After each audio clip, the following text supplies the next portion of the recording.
আন্তর্জাতিক সীমান্ত অতিক্রম করে পাচার করতে এসে বিএসএফ এর গুলিতে মৃত্যু হল এক বাংলাদেশি যুবকের। শনিবার সকালে এই ঘটনা ভারত বাংলাদেশ সীমান্তের সিপাহীজলা জেলার কমলাসাগর এলাকায়।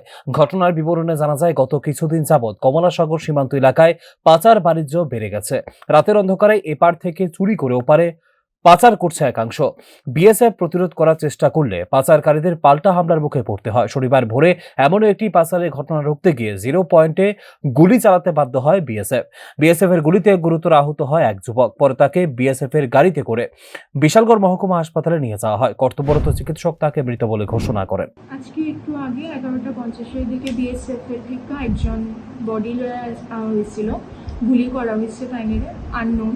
তো 11:50 দিকে নিয়ে আসা হয়েছে, কমলাসাগর এরিয়া থেকে নিয়ে আসা হয়েছে।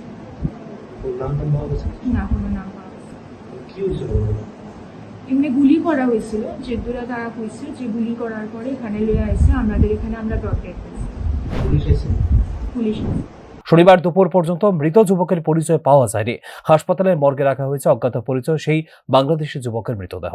Bureau report, news now.